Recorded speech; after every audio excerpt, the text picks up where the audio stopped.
Hello everyone. आज हम लोग स्टार्ट करते हैं नया चैप्टर स्टैटिस्टिक्स। तो स्टैटिस्टिक्स के लेक्चर नंबर 1 में हम लोग स्टडी करेंगे measures of central tendency.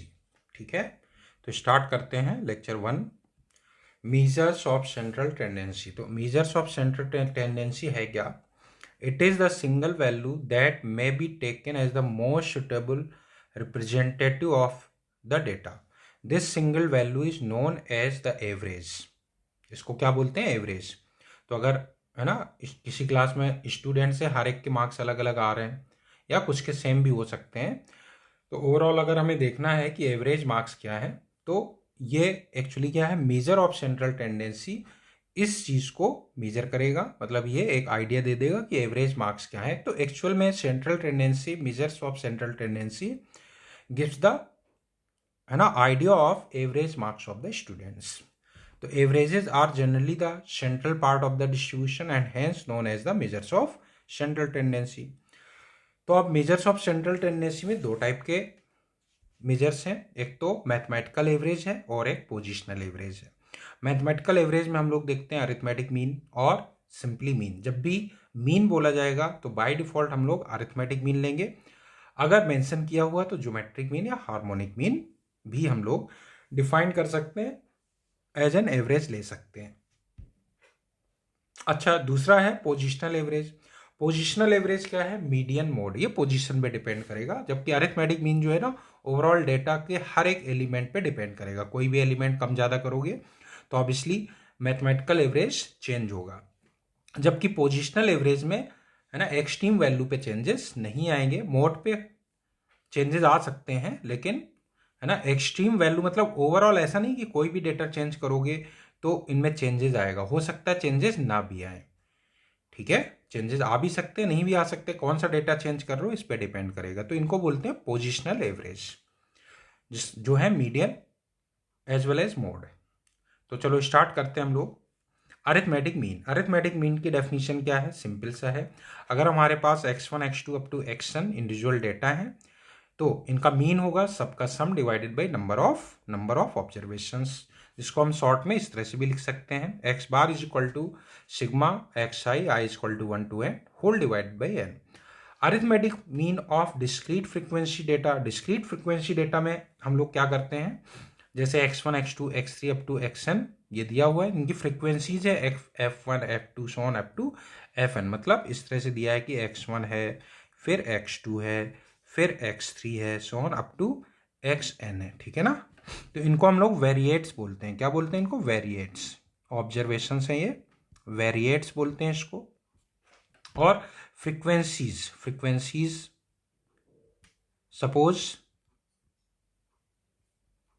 Suppose x1 क्या है? f1 टाइम्स आ रहा है, x2 f2 टाइम्स आ रहा है, x3 f3 टाइम्स आ रहा है, so on up to xn fn times आ रहा है। तो अगर हमें इसका मीन निकालना है तो इसका मीन किस तरह से फाइंड करेंगे? x bar is equal to sigma fi xi i is equal to 1 to n whole divided by sigma i is equal to 1 to n fi। सही है ना? मतलब करेस्पॉन्डिंग फ्रीक्वेंसी से मल्टीप्लाई करके समेशन कर देंगे, होल डिवाइडेड बाई सारी frequencies का सम।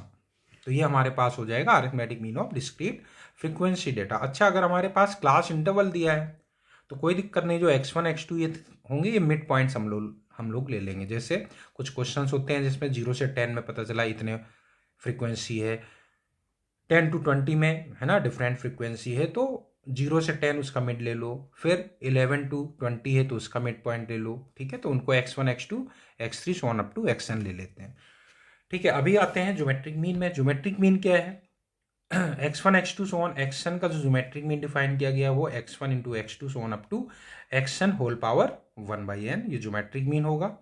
एन ऑब्जर्वेशंस का हार्मोनिक मीन इसी तरह से डिफाइन किया गया है, x1 x2 so on up to xn कितना, n whole divided by 1/x1 plus 1/x2 so on 1/xn। तो ये लोग हम लोग तब यूज करते हैं हार्मोनिक मीन, जैसे स्पेशली हार्मोनिक मीन की बात करें, अगर बोला गया तभी करना है, अदरवाइज मीन बोला गया तो हम लोग अरिथमेटिक मीन ही निकालेंगे, ठीक है। कभी कभी कुछ डेटा ऐसे होते हैं जिसमें अरिथमेटिक मीन का कैलकुलेशन थोड़ा टफ हो जाता है, उस केस में हम लोग हार्मोनिक मीन ले लेते हैं। अब जैसे नंबर्स दिए हों 1/3 1/8 1/6 1/10, इनका अगर हमें निकालना है तो हार्मोनिक मीन हम काफ़ी इजीली निकाल सकते हैं, कैलकुलेट कर सकते हैं, कैलकुलेशन कम होगी, तो इस केस में प्रेफर किया जाता है कि हार्मोनिक मीन हम लोग ले लें। ठीक है, अभी कुछ क्वेश्चंस करते हैं हम लोग इस पे। उससे पहले एक नोट लिखना है। ये क्या, अरिथमेटिक मीन के रिगार्डिंग बात कर रहे हैं हम लोग। If x bar is the mean, mean मतलब अरिथमेटिक मीन, ठीक है, जब तक ज्योमेट्रिक मीन या हार्मोनिक मीन मेंशन नहीं किया है तब तक अपने को अरिथमेटिक मीन ही लेके चलेंगे, मीन जहां तक बोला जाएगा। If x bar is the mean of x1 x2 so on up to xn, then mean of ax1 plus b ax2 plus b so on up to axn plus b किसके equal होगा, that is equal to mean of this is, आगे लिख दो, is a x bar plus b। ठीक है, इसको हम लोग इस तरह से भी याद रख सकते हैं कि देखो कोई भी डेटा जो है हमारे पास, अगर हम उसमें कोई भी नंबर ऐड कर रहे हैं, हर एक में कोई नंबर ऐड कर रहे हैं, तो मीन में भी वो नंबर ऐड हो जाएगा। ठीक है, और अगर हम हर एक नंबर को किसी नंबर से मल्टीप्लाई कर रहे हैं तो मीन भी उतने टाइम्स मल्टीप्लाई हो जाएगा।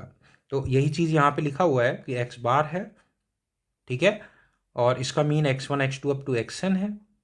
तो a x1 plus B ax2 plus B so on axn plus B, इसका जो अरिथमेटिक मीन होगा वो होगा A X bar plus B. इसका हम लोग प्रूफ कर लेते हैं, जरा देखना इसको कैसे प्रूफ करेंगे, फिर हम सेकेंड पॉइंट एक्सप्लेन करते हैं। इसका प्रूफ बहुत सिंपल सा है, जैसे अभी कहा है एक्स बार इनका मीन है, तो एक्स बार किसके इक्वल है, X bar is equal to x1 plus x2 up to xn। सही है, लिख दिया, whole divided by how much, n, ये है। तो अब हमें किसका मीन चाहिए, हमें मीन चाहिए ax1, तो arithmetic mean is equal to ax1 इन डेटा का चाहिए हमें ax1 plus b plus ax2 plus b so on up to axn plus b whole divided by how much, n। Data तो उतने ही है, नंबर ऑफ ऑब्जर्वेशंस तो same है। तो अब ये क्या लिखेंगे, देखो इसमें a कॉमन ले लो, बाकी क्या बना हमारे पास x1 plus x2 up to how much, xn, और ये b how many times, b plus b n times है, तो n b whole divided by n। अब देखो जरा ये कितना लिखा हुआ है, ये हमारे पास है a into x1 plus x2 up to xn, यहाँ से कितना हो जाएगा n टाइम्स x बार, और ये कितना है n times b whole divided by n। तो ये n तो कैंसिल हो गया, तो कितना आ गया, ये आ गया ए एक्स बार प्लस बी, बन गया कि नहीं, बिल्कुल सही बात है। तो इस चीज़ को ध्यान रखना है कि अगर हमने हर एक डेटा को ए से मल्टीप्लाई किया है तो अरिथमेटिक मीन ए टाइम्स हो जाएगा, और हर एक डेटा में अगर हमने बी ऐड किया है तो फिर अरिथमेटिक मीन में भी बी ऐड कर दो। दूसरा पॉइंट क्या है, ठीक है, सेकेंड पॉइंट समझते हैं। इसी को हम लोग क्या बोलते हैं, जैसे हमने किसी नंबर का एडिशन किया तो हम कहते हैं हर एक ऑब्जर्वेशन में एक कांस्टेंट का एडिशन कर दिया, जैसे यहाँ पे हर एक पे सपोज बी का एडिशन कर दिया, ठीक है ना, मान लो पहले x1 x2 so on xn था, तो हमने x1 प्लस बी लिख दिया, x2 प्लस बी लिख दिया, so on xn plus b लिख दिया। तो अगर ऐसा कर दिया तो इसको हम लोग बोलते हैं चेंज ऑफ ओरिजिन, मतलब ओरिजिन शिफ्ट कर दिया एक तरह से। अच्छा, इसको तो बोलेंगे चेंज ऑफ ओरिजिन। और अगर हर एक को हमने मल्टीप्लाई कर दिया, मान लो हर एक को ए से मल्टीप्लाई कर दिया, हमारे पास ऑब्जर्वेशंस थे x1 x2 so on up to xn, और हर एक को हमने ए से मल्टीप्लाई कर दिया, तो ax1 ax2 so on up to axn ऐसा कर दिया, तो इसको बोलेंगे चेंज ऑफ स्केल। तो हम इसको यहाँ अलग से बता देते हैं। अगर हमारे पास ऑब्जर्वेशंस थे x1 x2 so on up to xn, तो अगर हमने सब में सपोज b ऐड कर दिया, x2 प्लस बी, हर एक ऑब्जर्वेशन में कांस्टेंट का एडिशन कर दिया या सब्ट्रैक्शन कर दिया, कोई नहीं सब्ट्रैक्शन भी कर सकते हैं, b हो गया, ठीक है। तो ये क्या हो गया, this is called change of origin, this is called change of origin, सही है। अच्छा, अगर हमने हर एक, अच्छा इसका मीन कितना हो जाएगा, कुछ नहीं, मीन हो जाएगा, अगर इसका मीन x बार है, x1 x2 up to xn का मीन x बार है, तो इसका मीन कितना हो जाएगा, x बार प्लस b हो जाएगा, ठीक है।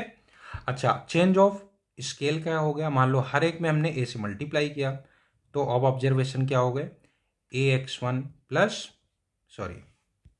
ax1 ax2 so on up to axn ऐसा किया तो इसको हम लोग बोलेंगे चेंज ऑफ स्केल। तब भी अरिथमेटिक मीन चेंज हो जाएगा। कितना हो जाएगा अरिथमेटिक मीन?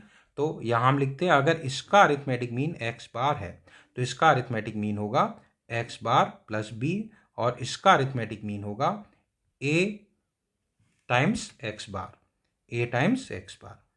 बाकी ये पॉइंट तो हमने समझ ही लिया है, ठीक है। तो इसको change of origin, change of scale, तो इस पे डिपेंड कर रहा है। देखो ओरिजिन चेंज कर रहे हैं तब भी डिपेंड कर रहा है, मीन और स्केल चेंज कर रहे हैं तब भी डिपेंड कर रहा है। वही पॉइंट यहां लिखा हुआ है, देखो second point, if arithmetic mean is,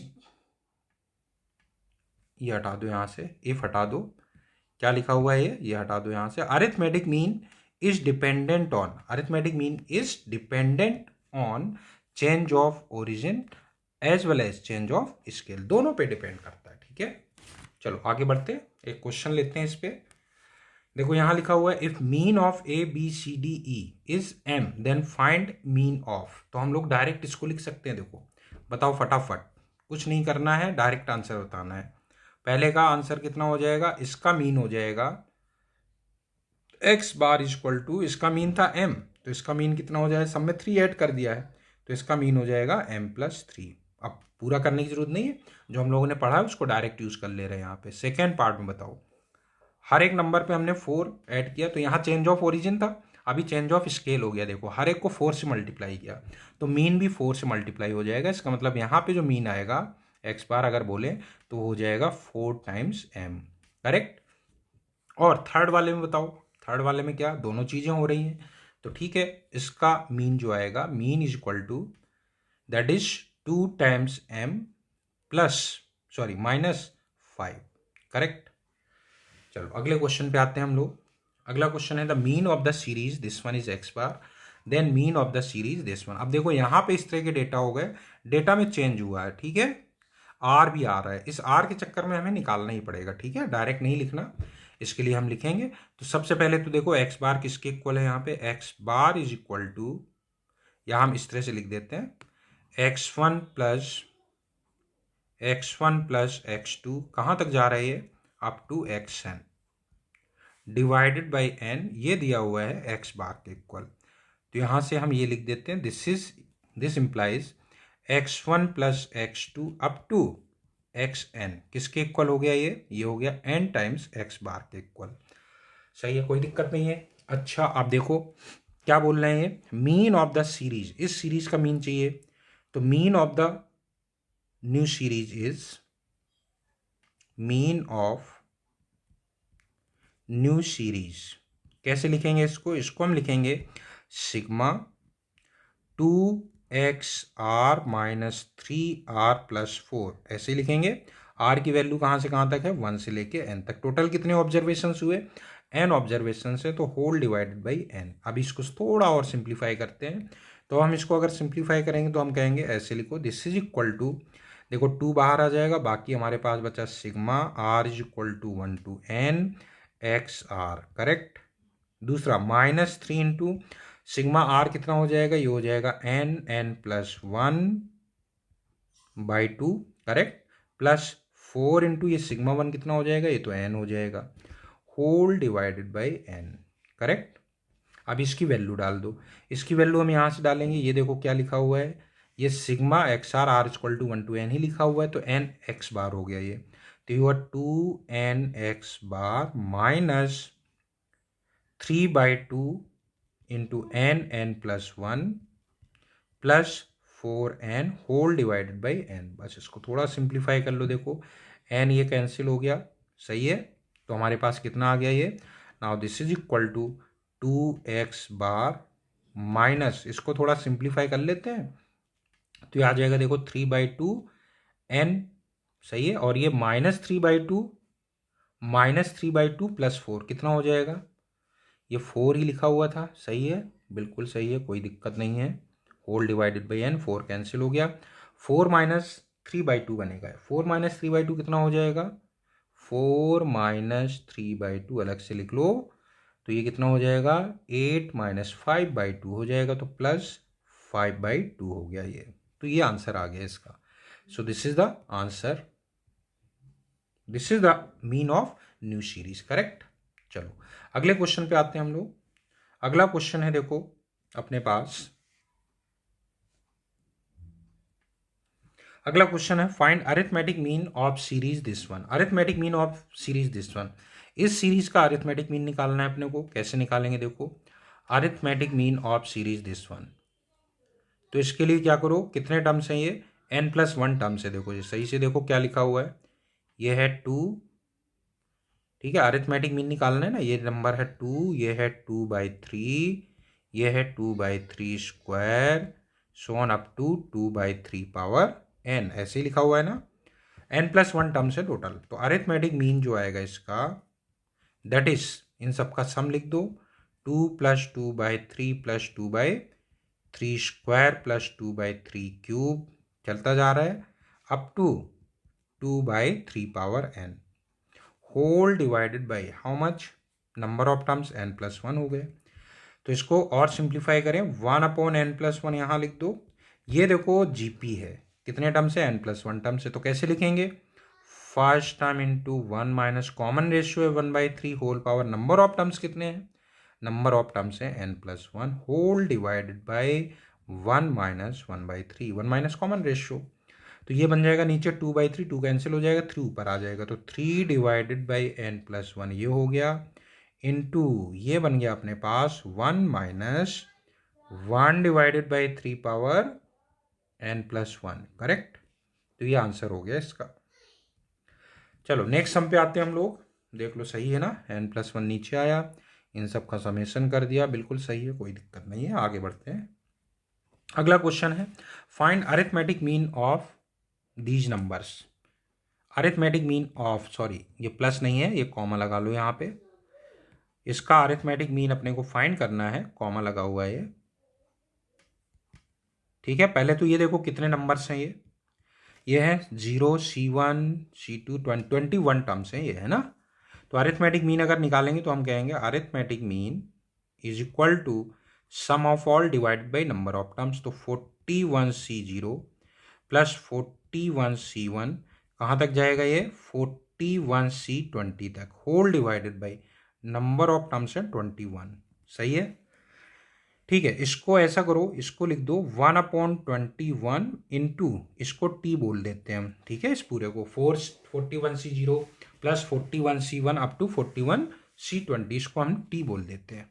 तो अभी देखो अपने को ये पता है कि we know that 41C0 plus 41C1 चलते जाएं ऐसे तो 41C20, अभी और आगे चलो, प्लस 41C21 प्लस 41C22, ऐसे चलते जाएं, कहाँ तक चले जाएं ये 41C41, that is equal to how much, 41C41, that is 2 power 41। ये पता है अपने को, सही बात है, बिल्कुल कोई दिक्कत नहीं है यहाँ तक।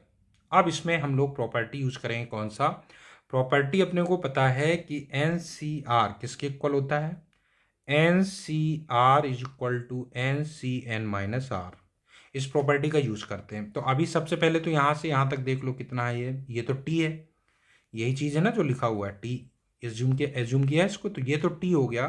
प्लस उसके बाद देखो 41, इसमें अगर हम प्रॉपर्टी यूज करें NCR इक्वल टू NCn-R, तो 41 माइनस 21, तो 41C20 हो जाएगा।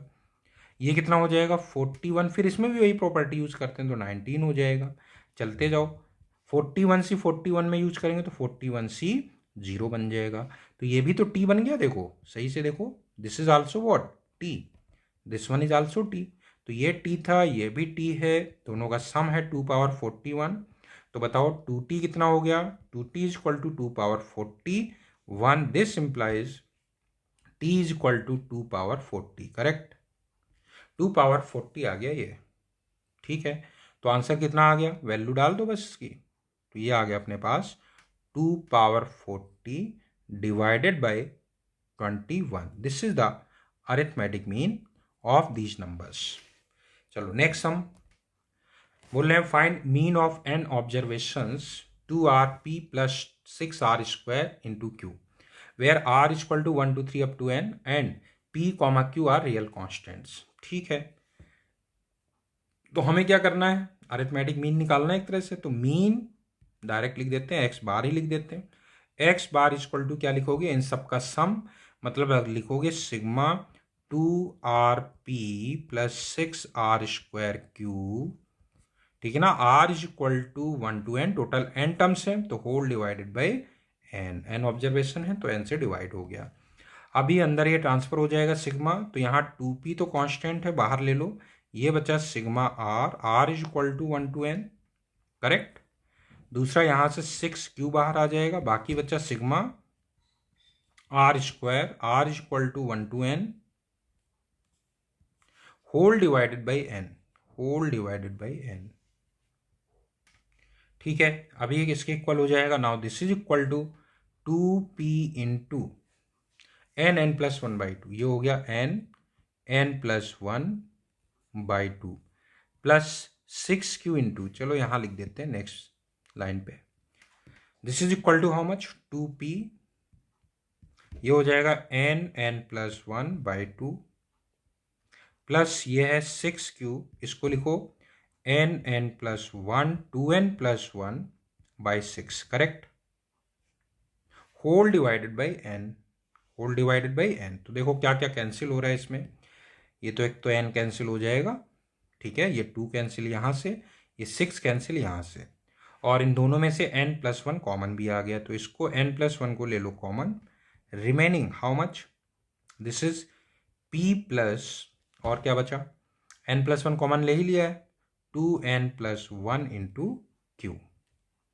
ये आ गया इसका आंसर। चलो नेक्स्ट सम पे आते हैं। नेक्स्ट सम है variable takes values 1 2 3 up to n with frequencies this one then. तो देखो वेरिएबल x है और इनकी फ्रिक्वेंसीज f दी हुई हैं, तो ये है 1 2 3 अप टू n, ऐसे चलते जा रहे हैं। इसकी फ्रिक्वेंसी है 1², इसकी फ्रिक्वेंसी है 2², इसकी है 3² एंड सो ऑन, इसकी है n²।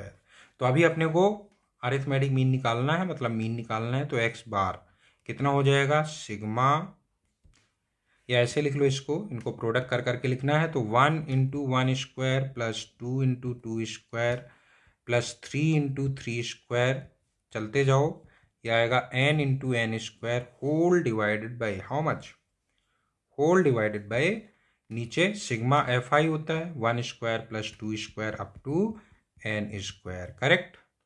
तो अगर सही से देखा जाए तो न्यूमरेटर जो लिखा हुआ है वो है सिग्मा r³ है ना, r equal to 1 to n, और डिनोमिनेटर जो लिखा हुआ है वो है sigma r² equal to 1 to n। चलो अब इसको सिंप्लीफाई करें फर्दर, तो सिग्मा r² हो जाएगा n प्लस 1/2 होल स्क्वायर, जिसको लिख सकते हैं n² n plus 1 whole square divided by 4, सही है।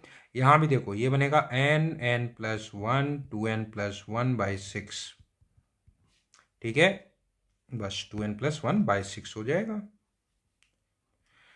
ठीक है। अब क्या करें इसमें, देखो क्या क्या कैंसिल हो रहा है वो देखो, एक तो n कैंसिल हो गया, n प्लस 1 एक कैंसिल हो गया, ये 6 ऊपर जाएगा तो ये बन गया 3/2, 3/2 इंटू क्या आएगा देखो, यहां बनेगा ये n plus 1 whole divided by n plus 1, और नीचे क्या बचा, 2n प्लस 1 बचा हुआ है, 2n प्लस 1, करेक्ट, ये आ गया इसका आंसर। चलो नेक्स्ट क्वेश्चन देखें। In a class of 100 students there are 70 boys whose average marks in a subject is 75। कितने स्टूडेंट है, 100 स्टूडेंट है, there are 70 boys whose average, 70 boys है, x1 मान लो 70 बॉयज हैं, उनके मार्क्स हैं x1 x2 कहाँ तक x70, तो इनका एवरेज मार्क्स दिया हुआ है, तो इन सबके मार्क्स हैं x1 x2 सो ऑन, इस तरह से दिया हुआ है, तो x70 डिवाइडेड बाय 70, इनके एवरेज मार्क्स कितने दिए हुए हैं, that is 75, correct. If the average marks of the complete class is 72, then what is the average marks of girls. अब एवरेज मार्क्स मान लो गर्ल्स का पहले देख लेते हैं, 30 गर्ल्स हुई, फिर टोटल 100 थे ना स्टूडेंट्स, तो मान लो इनके मार्क्स हैं y1 y2 up to y30, ये 30 गर्ल्स के मार्क्स हैं, तो इनका एवरेज कितना आएगा, divide by 30। Then what is the average marks of girls, ये अपने को फाइंड करना है, ठीक है ना, this we have to find. अच्छा अभी देखो, average marks in subject is 75 if the average marks of the complete class is 72। अभी कंप्लीट क्लास का एवरेज कितना है, तो सबके मार्क्स लिखो अब, x1 से लेके x70 तक प्लस y1 से लेके कहाँ तक, y30 तक, टोटल कितने हो गए, ये 100। इनका एवरेज मार्क्स दिया हुआ है 72। तो हमें गर्ल्स के एवरेज मार्क्स निकालना है, मतलब ये वैल्यू अपने को फाइंड करना है, ठीक है। तो एक काम करते हैं, इसमें यहां से हम ये वाली वैल्यू निकालते हैं, ये वाली वैल्यू आ जाएगी 70 इंटू 75, ये हम यहाँ रख देते हैं, सही है, यहाँ रख दो ये वैल्यू, वहाँ से आएगी 75 इंटू 70 प्लस y1 से लेके कहाँ तक, y30 तक, और ये वहाँ जाएगा तो 7200 बन जाएगा, सही बात है। तो y1 plus y2 up to y30 ये यहाँ रख दो, ये वैल्यू अपने को फाइंड करनी है ना, ये वैल्यू कितनी आ गई, 7200 minus 75 into 70 whole divided by 30, ठीक है। अभी देखो ये एक जीरो तो ये कैंसिल कर ही दो, बाकी डिवाइड करो जरा, 3 से डिवाइड करो इसको, कितना आएगा, 3 से अगर इसको डिवाइड करें तो ये आएगा 3 2 जा 6, 3 4 जा 12, और एक जीरो तो बचेगा ही, माइनस यहाँ डिवाइड करोगे तो 25 बचेगा, 25 इंटू 70, सॉरी 25 इंटू 7 कितना हो गया, 175 हो गया ना। तो 240 में 175 माइनस कर दो, 240 में हम लोग माइनस कर रहे हैं 175, कितना आ गया बोलो, ये हो गया 5, 13 माइनस 6, 65 आ गया। सो this is the average marks of girls. चलो अगले क्वेश्चन पे आते हैं। The average marks of boys in a class is 52। कह रहे हैं बॉयज का एवरेज मार्क्स है 52 and that of girls is 42। The average marks of boys and girls combined is 50। ठीक है, तो मान लेते हैं टोटल नंबर ऑफ बॉयज जो है लेमडा है, टोटल नंबर ऑफ बॉयज, या ऐसा करते हैं number of boys, total number of boys कितना, लेमडा, ठीक है ना, lambda is total number of boys. तो अभी एवरेज मार्क्स ऑफ बॉयज, तो मान लेते हैं x% बॉयज हैं, let x% boys are there, boys का परसेंटेज निकालना हमें, मतलब x फाइंड करना है, so we have to find the value of x% boys are there, ठीक है। तो अभी इन्होंने बोला है कि बॉयज का एवरेज मार्क्स है 52, तो अगर हम ये कहें x% बॉयज हैं तो बॉयज कितने हुए, that is equal to number, तो नंबर ऑफ बॉयज कितने हो गए, number of boys is equal to x divided by 100 into lambda, इतने बॉयज हो गए, ठीक है ना। और ले लेते हैं y% गर्ल्स हैं, let y% girls are there, y% girls ले लेते हैं, तो नंबर ऑफ गर्ल्स कितनी हो जाएंगी, number of girls is equal to y divided by 100 into lambda. भाई टोटल तो इतने, sorry total number of boys नहीं लिख रहे हैं, टोटल नंबर ऑफ स्टूडेंट्स बोलो, ये total number of students in the class, lambda है तो x% बॉयज बोल रहे हैं, y% गर्ल बोल रहे हैं, तो नंबर ऑफ बॉयज ये हो जाएंगे, नंबर ऑफ गर्ल्स ये हो जाएंगे। अच्छा ठीक है, ये तो हो गया। अब मार्क्स की बात करें हम, तो कह रहे हैं the average marks of boys in the class, boys के एवरेज मार्क्स कितने, 52, ठीक है ना। तो इसमें 52 का मल्टीप्लाई कर देंगे तो सारे स्टूडेंट्स के मार्क्स का सम आ जाएगा, सही है ना। और गर्ल्स का एवरेज मार्क्स कितना है, दैट ऑफ गर्ल्स है 42, ठीक है। तो ऐसा करो, और the average marks of boys and girls combined is 50, तो बताओ number of, sorry total marks of boys कितना हो जाएगा, number of boys into average marks, तो x/100 into lambda into average marks कितने इसके 52 प्लस गर्ल्स के एवरेज मास 42 हैं और कितने गर्ल्स हैं, y/100 इंटू लेमडा। तो इनका मार्क्स कितने हो जाएंगे टोटल सब मिला के, तो y/100 इंटू लेमडा इंटू कितना हो जाएगा, सॉरी 52 है ना, सॉरी 42। तो ये तो टोटल मार्क्स हो गए, मतलब सबके मार्क्स का एडिशन कर दिया। So divide by number of students कर दो। नंबर ऑफ स्टूडेंट्स कितने हमने बोले हैं, लेमडा बोले हैं। तो ये किसके इक्वल हुआ, ये average marks of the class आ गया, दैट इज गिवन एज 50। तो इससे अपने को x निकालना है, लेकिन साथ में ये भी पता है कि x प्लस वाई कितना है, we know that x plus y equal to 100, क्योंकि x% बॉयज़ बोले हैं और y% गर्ल्स बोले हुए हैं। ठीक है, तो x plus y equal to 100, इसको सिंप्लीफाई करते हैं। लेमडा तो ऐसे ही कैंसिल हो गया देखो, ठीक है ना, और ये 100 उस तरफ चला जाएगा, तो ये आ गया 52x प्लस 42y। y की वैल्यू वहाँ से रख देते हैं 100 माइनस x, और ये 100 वहाँ गया तो 5000 बन गया, सही बात है। तो ये हमारे पास आ गया 52x माइनस 42x कितना हो गया, 10x हो गया, 10x, और ये 4200 है, 4200 वहाँ ले जाओगे तो 800 बचेगा, और ये भी कैंसिल हो गया, तो x कितना आ गया, 80 आ गया, x तो x%। तो आंसर कितना हो गया, x is equal to 80%। Done, ये आंसर आ गया, 80% बॉयज आर देयर। चलो आगे बढ़ते हैं। A variable takes values 1, 3, 5 so on up to 2n plus 1 with frequencies proportional to the binomial coefficients.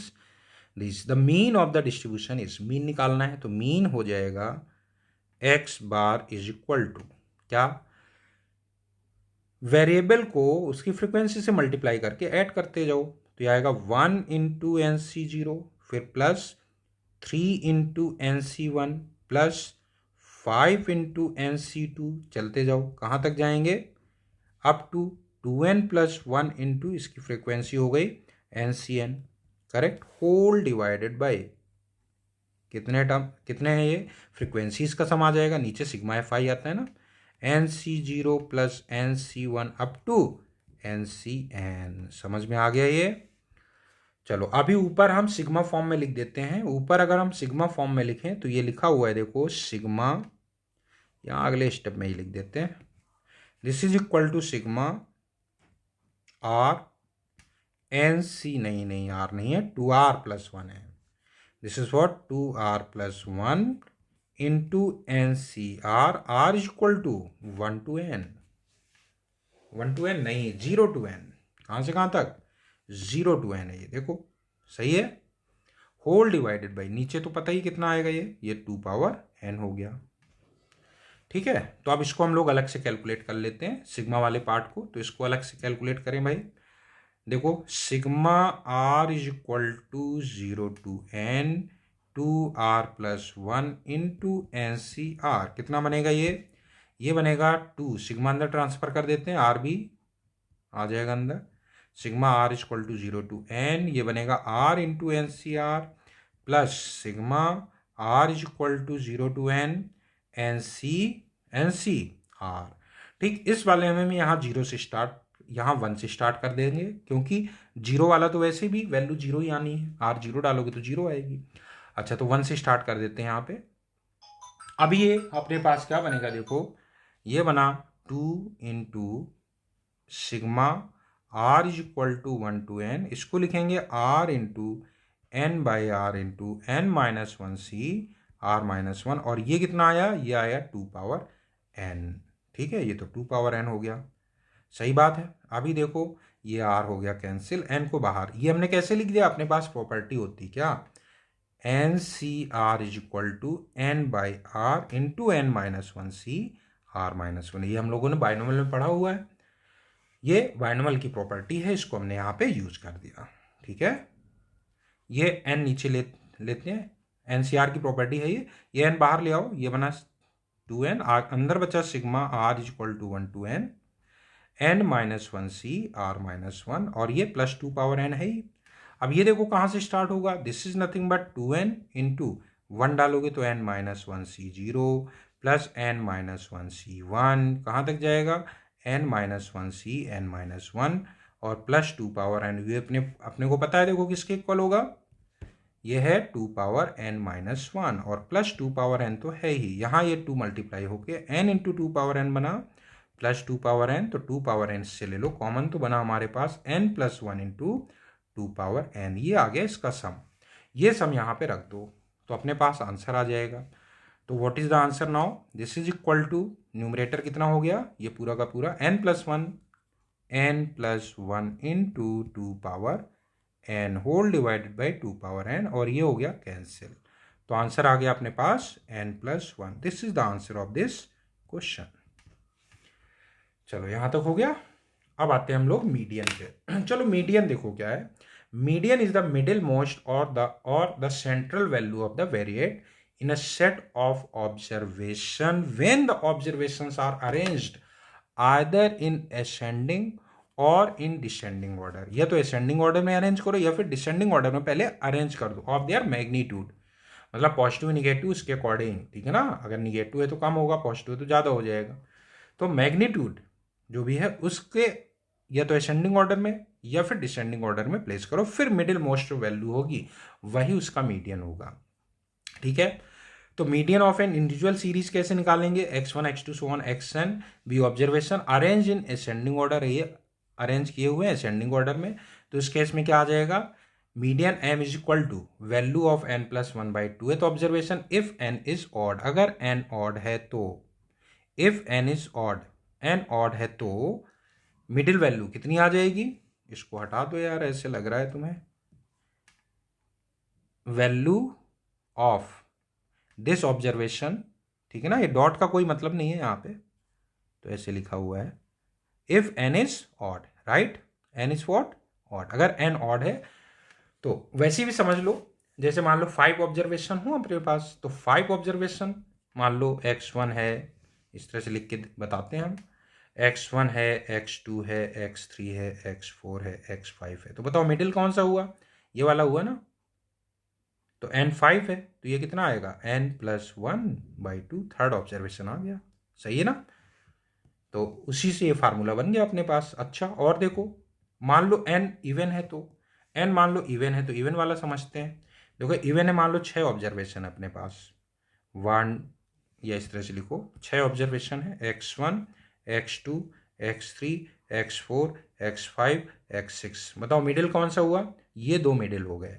इसका मतलब n यहाँ पे 6 है तो ये वाला हुआ 6/2 और ये हुआ 6/2 प्लस 1।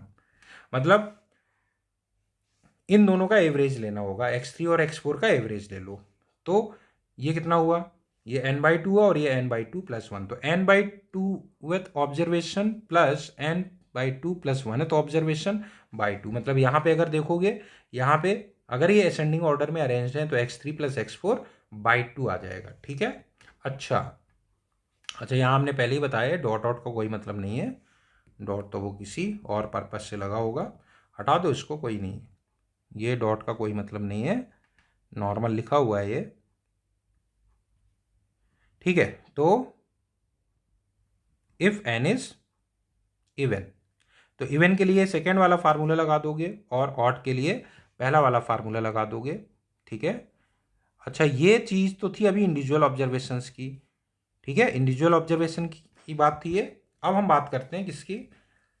अगर डिस्क्रीट फ्रीक्वेंसी है तो अगर x1 x2 x3 x4 ये असेंडिंग ऑर्डर में अरेंज्ड है, देखो x1 जो है x2 से छोटा है, असेंडिंग ऑर्डर में हम अरेंज कर रहे हैं, डिसेंडिंग में भी कर सकते हैं। हमने ये कहा ये x1 इससे छोटा x, इस तरह से ये इंक्रीजिंग असेंडिंग ऑर्डर में अरेंज्ड है और इनकी फ्रीक्वेंसीज है f1 f2 f3। तो टोटल नंबर ऑफ ऑब्जर्वेशंस क्या होंगे? टोटल नंबर ऑफ ऑब्जर्वेशंस होंगे, total number of observations is equal to sigma fi, i is equal to 1 to n, जिसको हम लोग कैपिटल n से डिनोट कर देते हैं। जब टोटल नंबर ऑफ ऑब्जर्वेशन अपने को कैपिटल n पता चल गया तो फार्मूला वही है, देखो बस स्मॉल n की जगह क्या यूज हो गया? कैपिटल n यूज हो गया, राइट, कैपिटल n यूज हो गया। तो अगर कैपिटल n ऑड है तो पहला वाला फार्मूला यूज हो जाएगा। कौन सा observation? Value of n plus 1/2 है तो ऑब्जर्वेशन करेक्ट, कोई दिक्कत नहीं है, ठीक है। अब दूसरा वाला बोलेंगे अगर n कैसा है? इवन है। अगर n इवन है तो फिर कौन सा option? n/2th observation plus n/2 plus 1th observation, ये आ जाएगा, ठीक है ना, बाई 2, उन दोनों का एवरेज ले लेंगे। अच्छा, इसमें ये ध्यान रखना है कि भाई पहले हम लोग क्या बनाएंगे, फ्रीक्वेंसी, क्यूमुलेटिव फ्रीक्वेंसी टेबल बनाएंगे। ये कैसे बनाएंगे अभी हम लोग एग्जाम्पल में उसको देख लेंगे। उससे क्या है, एक बार क्यूमुलेटिव फ्रीक्वेंसी टेबल बन जाएगी तो हम लोग ये कौन सा ऑब्जर्वेशन लेना है वो हम बड़ी आसानी से बता सकते हैं, ठीक है। तो अभी एग्जाम्पल लेंगे तो उससे क्लियर हो जाएगा। तो ये दोनों फार्मूले ध्यान रखने, आगे बढ़ते हैं हम लोग, इस पर क्वेश्चंस करते हैं, समझ में आ जाएगा ये। जैसे एक तो क्वेश्चन ये है अपने पास, सिंपल सा क्वेश्चन है, क्या करना है, find the median of the followings, इनका मीडियन फाइंड करना है। अब देखो इनका मीडियन कैसे फाइंड करेंगे हम लोग, पहला वाला पार्ट देखो ध्यान से, फर्स्ट पार्ट की हम लोग बात कर रहे हैं। फर्स्ट पार्ट की बात करें, पहला वाला क्वेश्चन जो है, पहले तो इनको असेंडिंग ऑर्डर में अरेंज करो। क्या क्या है, 3 देखो कितने टाइम से, 3 अपने पास 2 टाइम से, असेंडिंग ऑर्डर में अरेंज कर रहे हैं, इसको यूज़ कर लिया हमने। 3 के बाद उससे बड़ा है 4, एक ही है, इसको यूज़ कर लिया। 4 के बाद अब आएगा अपने पास 6, सही है ना, 6 2 टाइम से, 6 पर अरेंज कर दो, ठीक है ना, 6 2 टाइम से। 6 के बाद हम बात करेंगे, अब 6 के बाद 8 आएगा, 8 ले लो। 8 के बाद अब बताओ 9, 9 2 टाइम्स आ रहा है, 9 2 टाइम्स हो गया, ठीक है। और क्या बचा, एक 12 बचा, इसको भी हटाओ। ये हमने असेंडिंग ऑर्डर में प्लेस कर दिया। कितने ऑब्जर्वेशन है टोटल देखो, 1 2 3 4 5 6 7 8 9 ऑब्जर्वेशन है। तो n कितना हो गया, 9 हो गया, ऑड है, ऑड है, तो कौन सा मीडियन हो गया, जब n ऑड होता है तो क्या करते हैं, n+1/2th observation, median is equal to, median is equal to n+1/2th observation, मतलब 10/2 5th ऑब्जर्वेशन आंसर हो जाएगा। 5th ऑब्जर्वेशन बताओ कितना आया, 1 2 3 4 5, 1 2 3 4 5 6 आंसर आ गया। देखो कितना आ गया, 6 हो गया आंसर इसका, ठीक है। अच्छा, दूसरा वाला पार्ट देखते हैं जरा, दूसरे पार्ट में क्या है उसको समझते हैं। सेकेंड पार्ट में देखो फिर वही चीज, सबसे छोटे हैं 3, 2 बार है, 3 ले लो भाई, ये 3 दोनों ले लिए। उसके बाद अगला कौन सा लेना है, इससे बड़ा है 4, तो 4 ले लो, ये यूज कर लिया। 4 के बाद 6 1 टाइम्स ही है, 6 ले लो, चलो 6 ले लिया। अच्छा, 6 के बाद अब क्या लेना अपने को, 6 के बाद 8 1 टाइम्स है, 8 भी ले लो। फिर 9 2 टाइम्स है, 9 2 टाइम्स से ले लो, 9 भी हो गया। अब 12 एक बार है, ठीक है। टोटल कितने ऑब्जर्वेशन हुए, 1 2 3 4 5 6 7 8, 8 ऑब्जर्वेशन हुए। इसका मतलब मीडियन क्या हो जाएगा, इसका फार्मूले के अकॉर्डिंग मीडियन जो होगा, median is equal to n/2, means 8/2th observation plus 8/2 plus 1th observation whole divided by 2, correct. 8/2 means 4th observation, बताओ 4th ऑब्जर्वेशन कौन सा हुआ, first second third fourth, 4th observation है 6, और 5th ऑब्जर्वेशन, ये 5th हो गया, 5th ऑब्जर्वेशन है 8, ये दोनों लेने इनका एवरेज कितना आ गया, ये हुआ 3 + 4 7 आ गया, आंसर इज 7, ठीक है। This is the answer, this is the median, ठीक है। चलो आगे बढ़ते हैं हम लोग, अगले क्वेश्चन पे आते हैं। देखो अब इसमें क्या दिया हुआ है, फ्रीक्वेंसीज दी हुई है, तो अब हम लोग कैसे करेंगे, देखो, a football team keep records of the number of goals it scores per match during a season, the list is shown opposite, find the median of number of goals. तो नंबर ऑफ गोल्स का median हमें find करना है, ठीक है। अब देखो यहाँ पे हम इसको कॉपी कर लेते हैं। देखो सबसे पहले तो ये देखो एक्स का काम कर रहा है अपना, सही है, ये एक्स है और ये एफ है, और ये एक्स जो है असेंडिंग ऑर्डर में होना चाहिए, बिल्कुल है असेंडिंग ऑर्डर में, देख लो 0 है, 1 है, 2 है, 3 है, 4 है, 5 असेंडिंग ऑर्डर में। सपोज ये यहाँ नहीं होता, यहाँ होता 2 और 12 लिखा होता है यहाँ पे लास्ट में, तो हम इसको रीअरेंज करके असेंडिंग ऑर्डर में लिखते, तो ये यहीं पे हमें लिखना पड़ता 2, ठीक है ना। तो ये पहले से दिया हुआ, तो एक आध स्टेप अपन लोग बच गए, ठीक है। बाकी हम लोग अब इसमें टेबल बनाते हैं, ध्यान देना, इसमें क्यूमुलेटिव फ्रीक्वेंसी टेबल अपने को बनानी पड़ेगी। तो हम एक काम करते हैं, यहाँ पे इसको ऐसे बना लेते हैं, ठीक है, तो अभी देखो क्या क्या दिया हुआ है, उस पर फोकस करो। पहले थोड़ा सा और ऊपर लिख देते हैं, कोई दिक्कत नहीं है। ये हमारे पास है x, ठीक है ना, ये f का काम कर रहा है। अब हम क्यूमुलेटिव फ्रीक्वेंसी लिखेंगे, ठीक है ना। क्यूमुलेटिव फ्रीक्वेंसी यहां लिख देते हैं शॉर्ट में, क्यूमुलेटिव फ्रीक्वेंसी।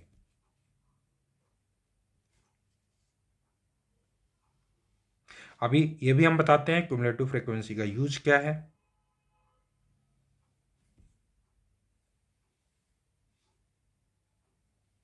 ये बन गया, कंप्लीट कर लो इसको।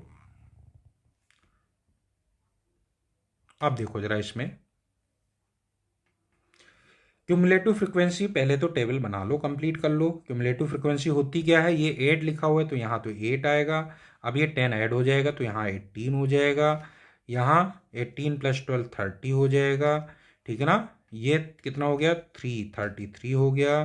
फिर 5 ऐड कर दोगे तो 38 हो जाएगा, और ये 40 हो जाएगा। सही है, तो ये कितना आ गया, ये हो गया कैपिटल N = 40। यही है सिग्मा FI, करेक्ट। अब देखो क्यूमुलेटिव फ्रीक्वेंसी का यूज क्या है। क्यूमुलेटिव फ्रीक्वेंसी का यूज है कि अगर हम ये कहें भाई पहले ये बताओ जीरो कितने टाइम्स आया, 8 टाइम्स आया। 0 0 0 0 0 0, 1 2 3 4 5 6 7 8, जीरो के बाद फिर 1 वाले स्टार्ट हुए, 1 1 ऐसे 10 टाइम्स आया, ठीक है ना। तो अगर कोई कहे बताओ फोर्थ ऑब्जर्वेशन क्या है, तो फोर्थ ऑब्जर्वेशन 0 ही होगा। तो क्यूमुलेटिव फ्रीक्वेंसी का यूज क्या है, बेसिकली ये यूज ये है कि 1 से लेके 8 तक के ऑब्जर्वेशन हो गए 0।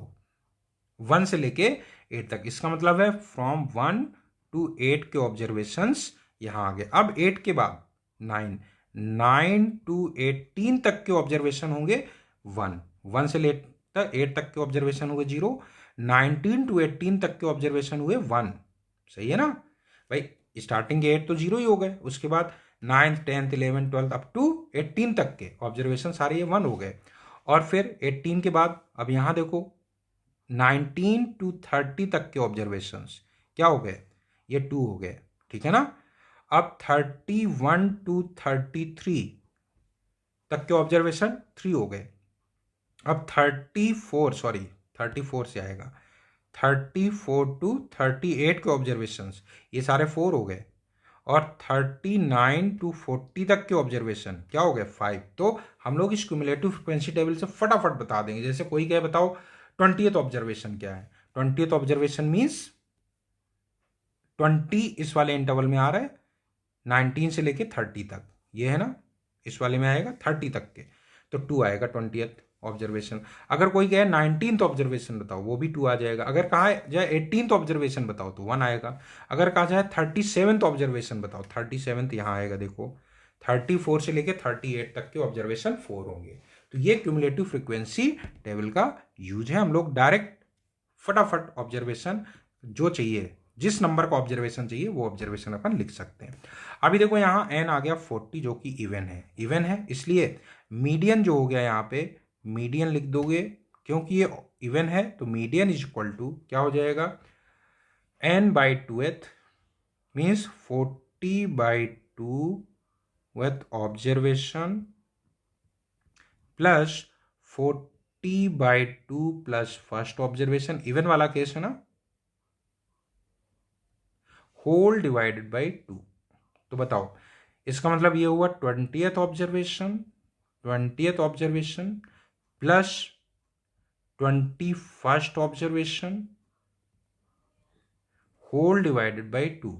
बताओ 20th ऑब्जर्वेशन कितना है, 20th ऑब्जर्वेशन है अपना, यहां से देखो क्यूमुलेटिव फ्रीक्वेंसी यहां पे आएगा 19 से लेके 30 के बीच में, मतलब 2 आएगा। और 21st भी 2 ही आएगा। क्यूमुलेटिव फ्रीक्वेंसी से फटाफट बता दिया, divided by 2। So what is the median of this, 2 is the median of this, median of what, median of number of polls, right. चलो आगे बढ़ते हैं। Find median of observations. अब इनका मीडियन फाइंड करना है तो ध्यान दो, यहां तो पी सब में एडेड है, देखो पी हर एक टर्म में एडेड है, इसलिए पी 1 मिनट को इग्नोर कर दो। पहले हम बात करेंगे किन नंबर्स की, -71/2, अगला कौन सा है, -9/2, 7/2 है, -7 है, 3 है और 0 है, ये p+0 है।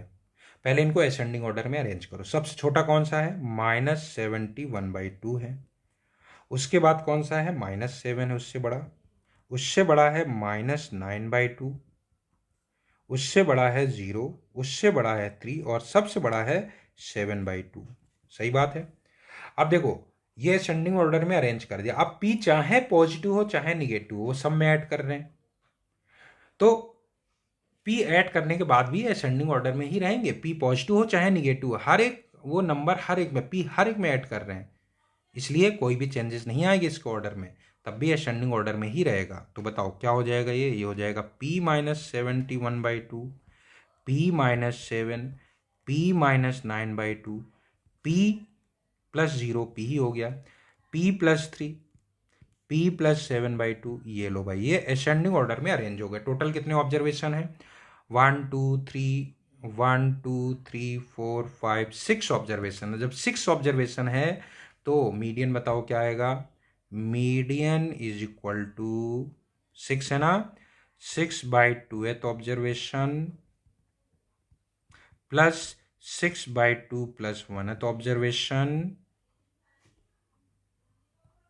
Whole divided by 2। बताओ 6/2 मतलब third observation plus fourth observation, means ये दोनों ऑब्जर्वेशन का सम बाई 2 लिखना है अपने को। Means p-9/2 plus p whole divided by 2, means median आ गया इसका p-9/4। This is the answer, correct. कोई दिक्कत तो नहीं? चलो आगे बढ़ते हैं।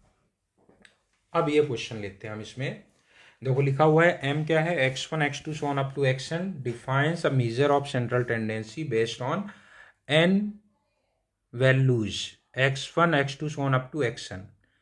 Consider the following measured of central tendency: first arithmetic mean, second median, third geometric mean. Which of the above measures satisfies the property? Which of the above measures satisfies the property? तो अब इसमें हमें ये बताना है, basically question हम समझा देते हैं कि जो पहला वाला लिखा हुआ है इसमें इस प्रॉपर्टी को सेटिस्फाई कौन कौन कर रहा है। फर्स्ट सेकेंड थर्ड कौन सा कर रहा है, सेकेंड वाले प्रॉपर्टी को कौन सेटिस्फाई कर रहा है, ठीक है ना। मतलब कौन कौन सी ऊपर वाली प्रॉपर्टी सेटिस्फाई कर रही है, थर्ड वाले को कौन कौन सी ऊपर की प्रॉपर्टी सेटिस्फाई कर रही। तो ठीक है, कुछ नहीं करना अपने को, चेक करना है बस। तो फर्स्ट वाला पार्ट देखो, फर्स्ट पार्ट हम चेक करते हैं सबसे पहले। फर्स्ट पार्ट के लिए देखो y1 + y2, सबसे पहले हम अरिथमेटिक मीन पहली वाली प्रॉपर्टी चेक करते हैं। तो अगर फर्स्ट प्रॉपर्टी हम चेक करें, पहले में फर्स्ट प्रॉपर्टी चेक करें तो y1 + y2 so on up to yn, ये तो ऐसे ही लिख दोगे, इनटू अब यहां क्या लिखेंगे? अरिथमेटिक मीन लिखोगे x1 x2 up to xn का, तो कितना आ जाएगा? x1 से लेके xn सबका sum divided by n is equal to, यहां देखें ये लिखा हुआ है x1 से लेके xn तक, और ये लिखोगे y1 + y2 up to yn whole divided by n। तो ये दोनों इक्वल हैं क्या? बिल्कुल इक्वल हैं। इसका मतलब यहां हम आंसर लिखते जा रहे हैं भाई। फर्स्ट वाला जो है, अभी तक फर्स्ट ने कौन सी प्रॉपर्टी सेटिस्फाई की? फर्स्ट ने प्रॉपर्टी सेटिस्फाई की, फर्स्ट वाली प्रॉपर्टी सेटिस्फाई हो गई, सही है ना। ये आंसर लिख रहे हैं हम यहां पे। फर्स्ट ने फर्स्ट प्रॉपर्टी सेटिस्फाई कर दी। अब सेकेंड वाला अभी देखते हैं मीडियन भी सेटिस्फाई होगा क्या। देखो मीडियन सेटिस्फाई नहीं करा पाओगे, क्योंकि x1 x2 xn ये ऑर्डर पता ही नहीं अपने को, इतने सारे हैं, किस ऑर्डर में है कुछ भी नहीं पता है, ठीक है ना। y1 y2 yn क्या वैल्यू आ रही कुछ भी नहीं पता है, इसलिए सेकेंड सेटिस्फाई नहीं करेगा। थर्ड वाला चेक करो जरा, पहले वाले में थर्ड वाली प्रॉपर्टी सेटिस्फाइड होगी क्या? अगर हम ज्योमेट्रिक मीन लिखें तो देखो यहाँ तो ये लिखोगे। अब हम थर्ड वाला चेक करते हैं, थर्ड वाली प्रॉपर्टी सेटिस्फाई होगी या नहीं।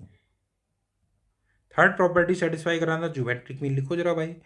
y1 से लेके ये तो सब समेसन में ये तो ऐसे ही लिखा रहने देंगे, और ये वाला जो m x1 x2 इनका ज्योमेट्रिक मीन लिखोगे तो x1 × x2 up to xn whole power 1/n।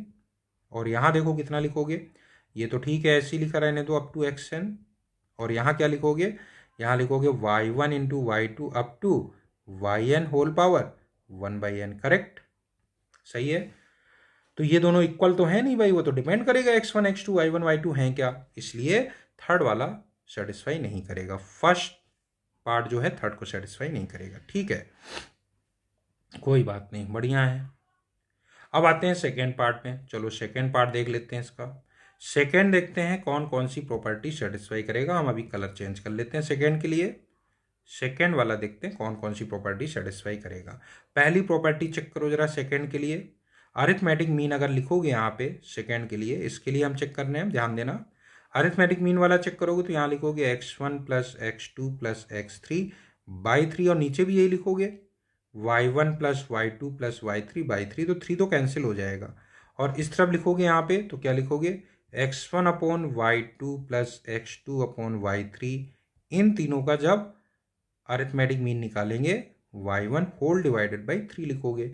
तो ये दोनों तो इक्वल है नहीं इन जनरल, पर्टिकुलर केस में इक्वल हो जाए, इन जनरल तो नहीं है। इसका मतलब सेकेंड वाला जो सेकेंड है वो फर्स्ट प्रॉपर्टी सेटिस्फाई नहीं कर रहा है, ठीक है ना। तो यहाँ फर्स्ट वाला इसको सेटिस्फाई कर रहा था, इसको नहीं कर रहा, तो सेकेंड वाले को भी नहीं कर रहा था, है ना। और ये वाला तो इसको अभी नहीं कर रहा है। अब देखो मीडियन के बारे में भी नहीं बोल पाएंगे भाई, x1 x2 x3 का क्या मीडियन आ रहा है, वहाँ पे इस पूरे का क्या मीडियन आएगा, जब तक नंबर्स पता नहीं किस ऑर्डर में है अपन लोग कुछ नहीं बोल पाएंगे, ठीक है। अब जरा थर्ड वाला देख लेते हैं, ज्योमेट्रिक मीन सेटिस्फाई करेगा क्या, चेक कर लेते हैं। थर्ड वाला थर्ड प्रॉपर्टी सेटिस्फाई कर रहा है क्या, सेकेंड पार्ट अपना। तो इसका अगर हम ज्योमेट्रिक मीन निकालेंगे तो लिखोगे x1 into x2 into x3 whole power 1/3, और नीचे कितना लिखोगे y1 into y2 into y3, अगर m मीन ये ले रहे 1/3, और यहाँ लिखोगे x1 upon y2 into x2 upon y3 into x3 upon y1 whole power 1/3। ये तो सही है, ये कंबाइन कर दोगे तो यही चीज़ बन जाएगी, बिल्कुल। इसका मतलब सेकेंड वाला पार्ट जो है फर्स्ट सेकेंड तो सेटिस्फाई नहीं कर रहा है, लेकिन थर्ड वाला सेटिस्फाई कर रहा है, तो ये थर्ड प्रॉपर्टी सेटिस्फाई कर रहा है। अब चलो हम लोग आएंगे थर्ड वाले अपने पार्ट में, थर्ड पार्ट में आ जाते हैं। चलो थर्ड पार्ट देखें क्या है, थर्ड पार्ट देखते हैं अपना। थर्ड देखें कौन कौन सी प्रॉपर्टी सेटिस्फाई कर पा रहा है। तो सबसे पहले तो अरिथमेटिक मीन ही देख लेते हैं। चलो अरिथमेटिक मीन पहली प्रॉपर्टी देखें सेटिस्फाई कर रहा है क्या, 1 2 1 3 और 2, इसका अगर अरिथमेटिक मीन निकालेंगे तो तीनों का सम 1 प्लस 3 प्लस 2 डिवाइडेड बाई 3, इसका निकालोगे तो 4 प्लस 8 प्लस 6 डिवाइडेड बाई 3, और यहाँ लिखोगे तो ये प्रोडक्ट में लिखा है भाई 1 इंटू 3, पहले ही बता दें ये 1 इंटू 3 है, ये 2 इंटू 6 है, और ये 3 इंटू 7 है, ठीक है। तो 1 इंटू 3 इन सब का समेसन लिखना है, तो 3 plus 6 2 into 6 plus 3 into 7 divided by 3, सही है। चलो अभी देखें क्या बन रहा है ये अगर हम देखें तो ये हमारे पास बन रहा है 3362 हो गया, ये यहाँ लिख देते हैं। चलो दिस इम्प्लाइज लेफ्ट साइड में आ गया 2 इंटू, और ये कितना हुआ 8 4 6 4 10 18 बाई 3 6 हो गया। राइट साइड में देखो ये 3 कैंसिल हो गया, बाकी कितना आ गया 6 7 7 14 6, एक मिनट, गलत कैंसिल कर दिया अपन ने, ये 3 कैंसिल हो गया, ये यहाँ 2 आएगा, तो आएगा 7 प्लस 4 प्लस 1, 7 प्लस 4 11 1 12, हाँ 12 आ गया ये, और लेफ्ट साइड भी 12 आ रहा है। इसका मतलब यस थर्ड वाला जो है पहली प्रॉपर्टी को सेटिस्फाई कर रहा है, ठीक है ना, फर्स्ट प्रॉपर्टी को सेटिस्फाई कर रहा है, ये फर्स्ट से मैच करा देंगे इसको। अभी देखो सेकेंड प्रॉपर्टी को सेटिस्फाई कर रहा है कि नहीं, ये तो सेटिस्फाइड हो गया। सेकेंड प्रॉपर्टी देखें, मीडियन की बात कर रहे हैं भाई, मीडियन देख ले, नहीं सेकेंड वाला कौन सा है, मीडियन ही है ना, अरे सेकेंड वाला क्या है, मीडियन है, मीडियन चेक करते हैं भाई। 1 3 और 2 को जब हम असेंडिंग ऑर्डर में अरेंज करेंगे तो 1 2 3 आएगा, तो मीडियन कितना आएगा 2 आएगा, ठीक है ना। यहाँ पे देखो 4 8 6 है, तो उसको 4 6 8 लिखोगे तो मिडिल मोस्ट वैल्यू 6 हो जाएगी। राइट साइड में देखो ये है कितना 3, ये है 12 और ये है 21, तो मिडिल मोस्ट कितना आया 12 आया, ये भी सेटिस्फाइड हो गया। इसका मतलब ये वाला सेकेंड प्रॉपर्टी को भी सेटिस्फाई कर रहा है। सही है, इसको भी ओके कर दो। ठीक है, अब जरा थर्ड वाली प्रॉपर्टी देख लेते हैं, ज्योमेट्रिक मीन वाली प्रॉपर्टी सेटिस्फाई कर रहा है क्या। चलो थर्ड वाली चेक करते हैं। ज्योमेट्रिक मीन अगर निकालेंगे 1, 3 और 2 का, तो इन तीनों का प्रोडक्ट लिखेंगे। तीनों का प्रोडक्ट लिखेंगे तो आ जाएगा 6, 3 2 जा 6 होल पावर 1/3 आएगा।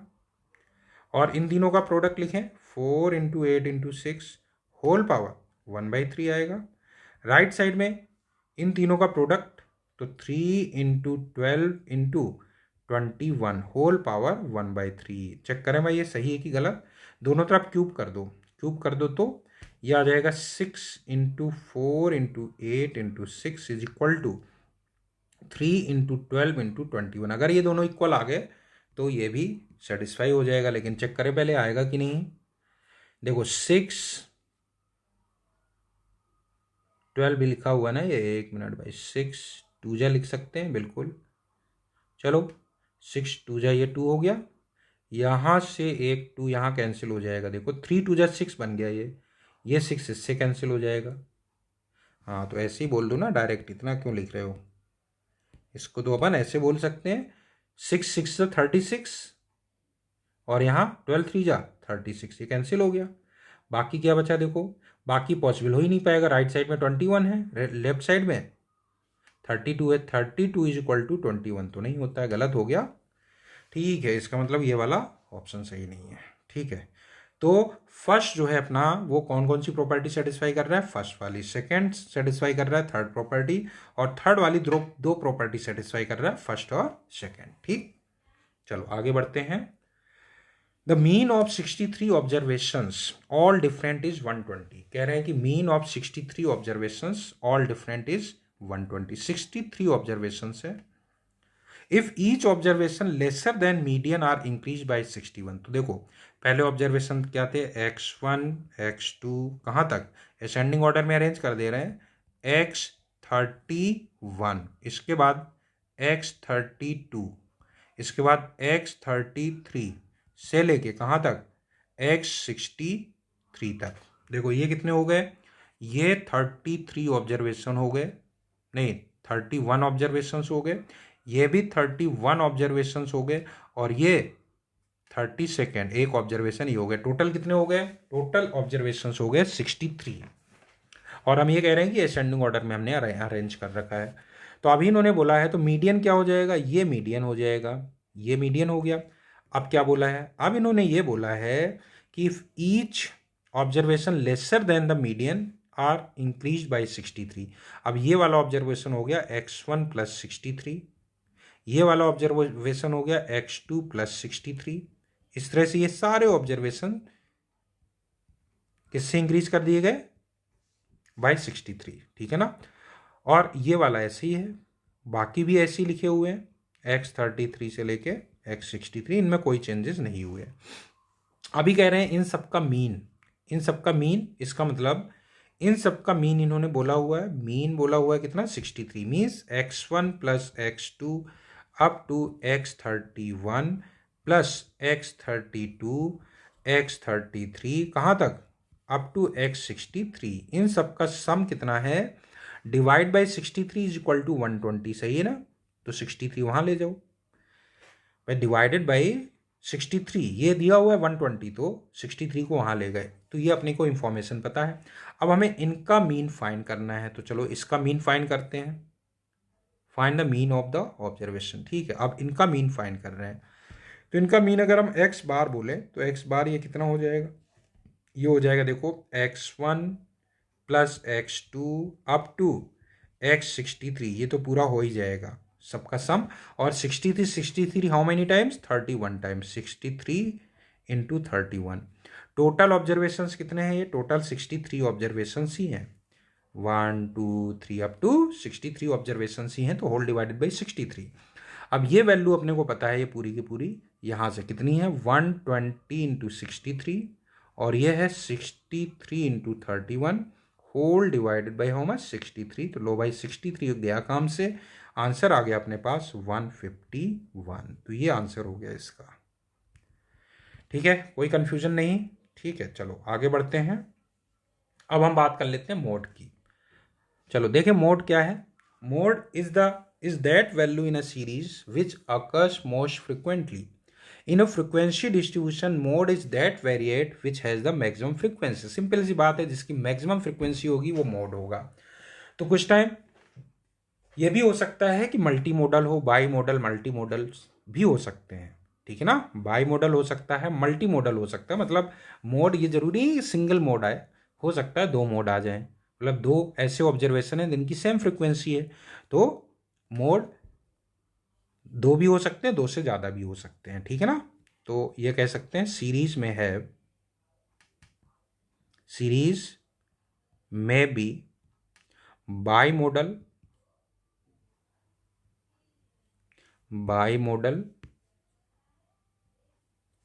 और मे बी मल्टी मॉडल, ठीक है ना। सिंगल तो हो ही सकता है, उसके अलावा बोल रहे हैं मल्टी मॉडल, ठीक है ना। दो हैं तो बाई मॉडल, दो से ज़्यादा हैं तो मल्टी मॉडल, और सिंगल है तो ठीक है नॉर्मल अपना single mode, having single mode. Find the mode of the followings. तो पहले वाले में देखो, डायरेक्ट बताओ क्या है इसका मोड। सबसे ज़्यादा बार कौन आ रहा है? 6 देखो 3 टाइम्स आ रहा है क्या? 6 2 टाइम्स आ रहा है ना। 5 कितने टाइम्स? 5 आ रहा है, देखो 3 टाइम्स है ना।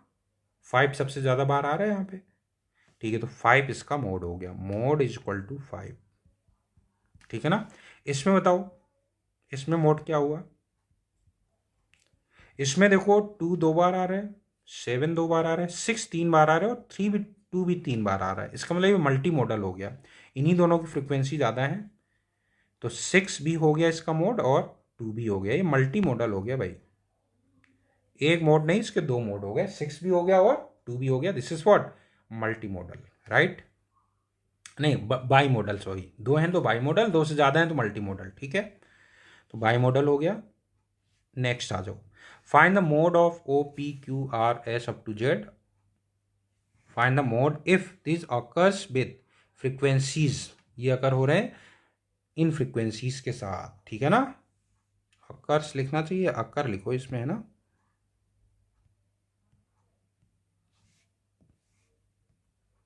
रिस्पेक्टिवली है ये, ठीक।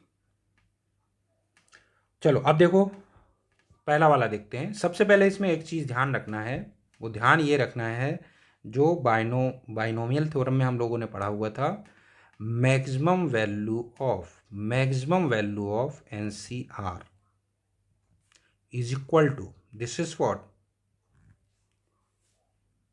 N C R by two if N is even. अगर एन इवन है तो एन सी आर की मैक्सिमम वैल्यू होगी N C R by two, correct, ठीक है। और N C R minus one by two comma दोनों इक्वल होंगे N C R plus one by two if N is odd. अगर N odd है तो एन सी आर की maximum value N C R minus one by two भी होगी और N C R plus one by two भी होगी, दोनों मैक्सिमम होंगे और दोनों इक्वल होंगे, सही है ना। और दोनों इक्वल भी हैं, N C R minus one, और कोई भी नंबर लेके रख के देखो यहाँ पे, एन, ये दोनों वैल्यू सेम आएंगी, ठीक है। अरे सॉरी, आर नहीं है, एन, एन लिखना है, N, N by two, N C N by two, और ये N C N minus one by two N plus one by two, ठीक है। तो अगर एन हमारे पास कैसा है, अगर एन हमारे पास ऑड है तो इसकी मैक्सिमम वैल्यू दो आएंगी, N C N minus one by two और N C N plus one by two. अगर इसमें N C R equal to N C N minus R property लगा दो, चाहे इसमें या फिर इसमें, ये दोनों सेम आ जाएंगे, ठीक है। तो ये प्रॉपर्टी ध्यान रखनी है। अब इसको ध्यान में रखते हुए हम लोग निकालते हैं। देखो क्या क्या दिया हुआ है, एक ही जैसे दोनों क्वेश्चन हैं तो एक साथ ही दोनों सॉल्व हो जाएंगे। देखो क्या क्या दिया है, O P Q R S T O O P Q R S T U V W X Y and Z तक जा रहे हैं। कितने हैं टोटल? 1 2 3 4 5 6 7 8 9 10 11 12 हैं टोटल 12। अच्छा, पहले वाले केस में देखो क्या दिया हुआ है। फर्स्ट में इनकी फ्रिक्वेंसीज दी हुई हैं 14C2, ठीक है ना, 14C3, पूरा लिख ही देते हैं, कोई बड़ा नहीं है।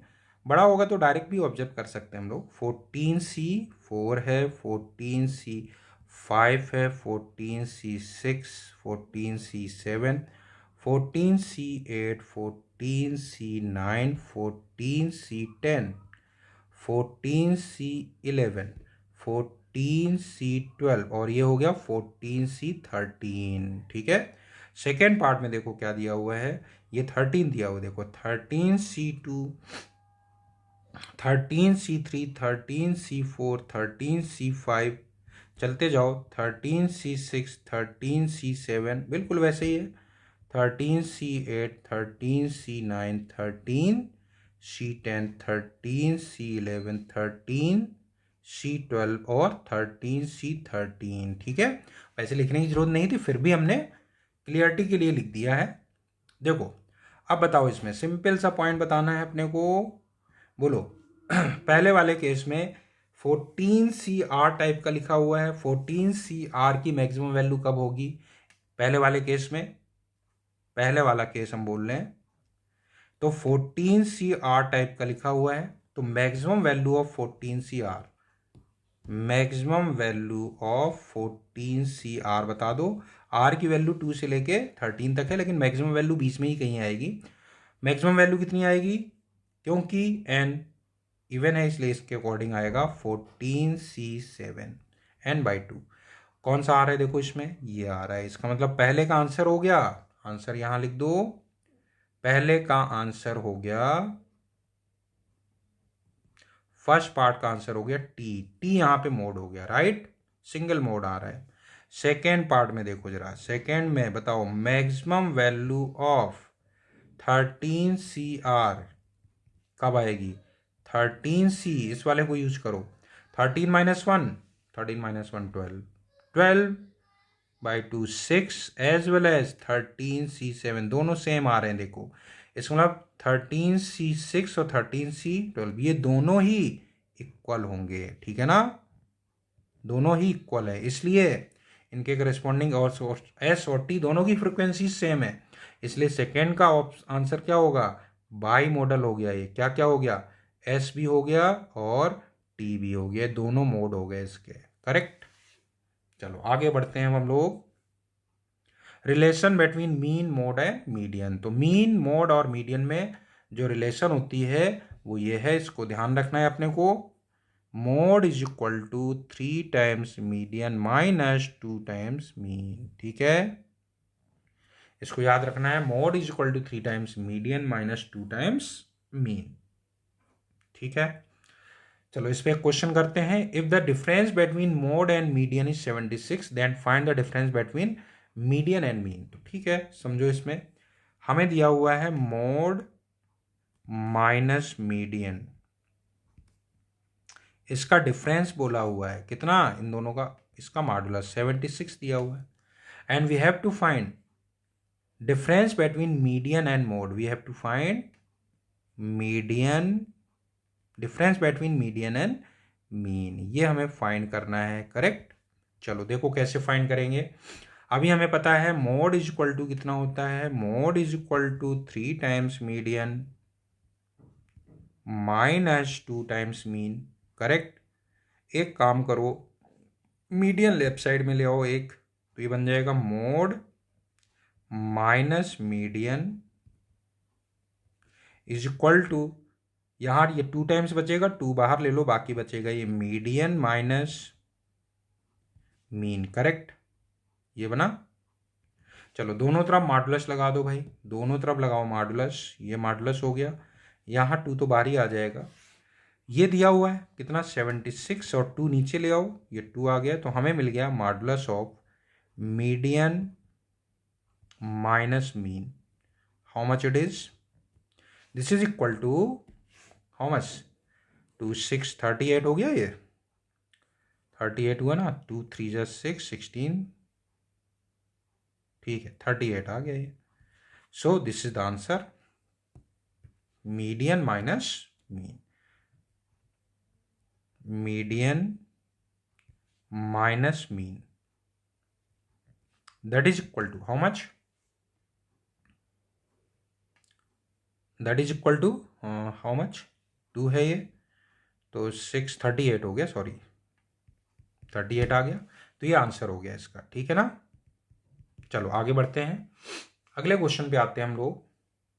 अगला क्वेश्चन क्या है, एक पॉइंट है बस समझना है उसको, ग्राफिकल रिप्रेजेंटेशन ऑफ डेटा। तो ग्राफिकल रिप्रेजेंटेशन ऑफ डेटा क्या है, देखो जो डेटा होते हैं उनको हम लोग 3 तरीके से, मतलब और भी तरीके से हम लोग ड्रॉ कर सकते हैं, ग्राफिकली प्लॉट कर सकते हैं। मेन हम लोगों को देखना है बार ग्राफ क्या होता है, हिस्टोग्राम क्या होता है, और फ्रीक्वेंसी पॉलीगन क्या होता है। तो देखो एक तो बार ग्राफ से रिप्रेजेंट कर सकते हैं, इसमें देखो शॉर्ट में लिख रखा है with gaps in bar. Second है histogram of uniform width and of varying width, तो अपने को यूनिफॉर्म विथ की ही बात करनी है। बार्स विदाउट गैप की बात करते हैं इसमें, ठीक है ना। और सी वाला पार्ट है फ्रीक्वेंसी पॉलीगन जो है वो क्या होता है वो समझ लेते हैं, ठीक है। तो सिंपल सा हम यहाँ एग्जाम्पल लेके चल रहे हैं। एग्जाम्पल ये है, इसमें देखो पहला वाला एग्जाम्पल है, इसमें देखो क्लासेस लिया हुआ है, ठीक है ना, क्लास 5, 6, 7 और 8, और उन क्लासेस में स्टूडेंट्स की नंबर ऑफ गर्ल्स कितने हैं उस क्लासेस में ये देखना है, ठीक है।